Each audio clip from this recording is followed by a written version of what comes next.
Ladies and gentlemen, girls and boys, it is my privilege to invite President McAleese to address our conference.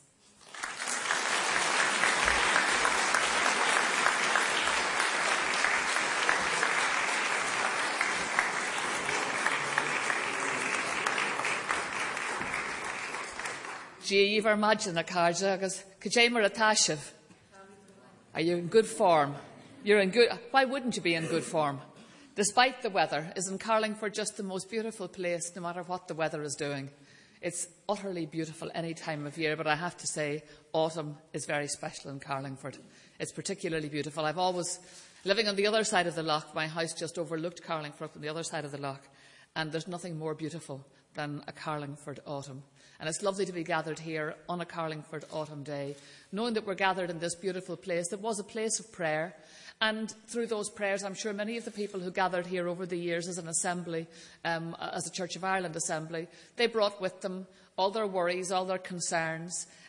They came together as a community to pray, but they also came as individuals carrying all their worries and concerns in the hope that in gathering together, they would give a sense of solidarity to one another, of support and encouragement. And I think that's what brings us also here today, an understanding that what we do as individuals is very important. Each one of us has a piece of a remarkable jigsaw puzzle that is our shape. We have our one piece that is our shape, but the shape only has meaning. It only has meaning. It's only intelligible whenever we put that piece down and it fits in with all the other pieces. So we are always so much stronger when we work collectively. We see things more clearly when we work collectively because we see what the genius of other people added to our genius is able to accomplish. That, I know, is what New Border Generation is all about. It's about introducing people to each other, getting them to know each other very, very, very up close, personal, dealing with difficult issues, dealing with tough issues, so that there are no borders of the heart in the way, that you've created pathways to getting over those so that everybody gives of their best, so that we get the best from our lives, we get the best from each other. And as we heard, the title of this 10th anniversary conference, Building Peace by Crossing Borders, Past, Present and Future. I suppose it invites the question, it encapsulates the essence of what you're doing, but it invites the question, why do we still have to cross borders of the past? And the truth of the matter is we all know without being told that we do, that those borders of the past, very many of them in our heads and in our hearts, as well as part of the physical and political and economic landscape, they are so real in our everyday lives. It's the landscape we inherit. It's the big, big jigsaw puzzle that we try to put together. How do we live lives of integrated good neighbourliness with all these borders? How do the borders that are the physical borders, the economic borders, the borders that are inside our hearts that leave us reluctant to cross over, worried about that other landscape beyond what is familiar to ourselves, whether it's our sense of identity, our sense of religion, our sense of history. There is an estrangement or a potential for estrangement along that place that is the border between us and those who do not think, act, believe exactly the same as we do. And so, in order to make life as humanly decent as possible, and we have lived through times where we saw a lot of inhuman things, we saw a lot of indecent things, we've lived through times of just dreadful, raw human waste. And in order to be able to assuage that and to ensure that we do not repeat that in every generation, you have given yourselves the target and the task of trying to build up good neighbourliness, trying to really get to know one another, trying to heal those hurts of the past, if it is humanly possible to do that, but at least to try and ensure that whatever we do in this generation, we do not make those borders of the past huge, big, unbridgeable chasms, that we actually keep getting them closer together the best we can. And you do it, well, you do it the best way possible, in my view. You were kind enough to mention my first inauguration speech, and I spoke there about building bridges. And I know that there's a plan sometime to build a bridge across Carlingford Lough, which I hope I live long enough to see. But actually the most important bridge, while we're waiting for those infrastructural things, the most important bridge is the bridge of the handshake. You just can't beat it.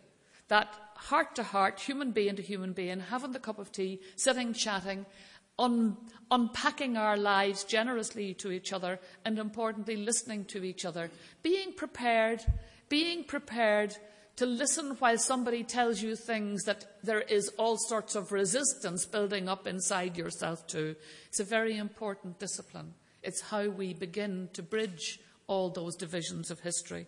And so here in this place, from really very humble beginnings in this beautiful historic place, this local community organisation, looking at how it could provide its own young people with a vibrant social life, but also a life that would stretch and challenge them, and how it would develop vibrant community programmes here in Cooley. It's become a very different thing, a very important centre of gravity, a very, very important place for developing those cross-border, cross-community relationships which allow us to dream of a future beyond borders, a future where we are so integrated, we are so networked in friendship and good neighbourliness that our consciousness of division will have faded and we will think in terms of partnership.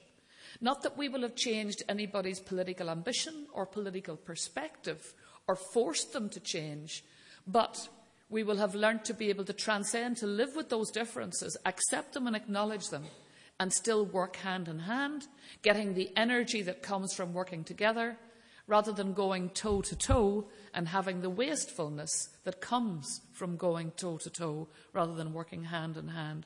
So you've provided here very important things. I think among the most important things you've provided here is, first of all, is the Carlingford welcome, which, as we saw, is second to none. It's a lovely place always to come to. It's a place with a very, first of all, a very beautiful physical infrastructure. God was very good to this place. But the people in turn here respect that goodness and that beauty, and they have enhanced it with their own inimitable welcome. And you've provided very safe places here for healthy dialogue between nationalist and unionist, republican and loyalist, the communities who live in interface areas and very difficult interface areas, particularly north of the border, a valuable, safe, introductory space, particularly for loyalist communities, to engage with groups from this part of the island, where I know that they will have felt a very warm welcome, and I hope will have felt enabled to tell their side of the story, and to fill out the story so that we all stop living as strangers to one another. And one of the awful things, I grew up in Belfast, as you know, and I grew up in, I suppose, what nowadays would be called a mixed neighbourhood. It wasn't really all that terribly mixed where I grew up. We were one of very few Catholic families living in the area that I grew up in. So all of my friends, we lived and grew up together very happily in each other's company. But I'm still deeply conscious that it is possible to live cheek by jowl with people and have a fair degree even of intermingling, a reasonable degree of intermingling, and still not fully know each other, fully understand each other, to actually live with a sort of a semi-conscious border that allows you to live apparently happily and decently, but because there's a border there that you'd never want to cross because you're fearful of asking the questions, of probing the differences, in case you provoke fear, distrust, anger, resentment, an argument. So it is actually possible to live side by side and on the surface to have a reasonable relationship, but to have devised techniques around which you actually remain at a deep level strangers to each other. And I know that that's the very area you probe here, which is a very important space to probe, that space where we do become the truest of friends to each other because we have been honest. We have lifted out of that dark place our differences, put them on the table and said, now here they are, can you still love me? Can you still like me? Can you still work with me?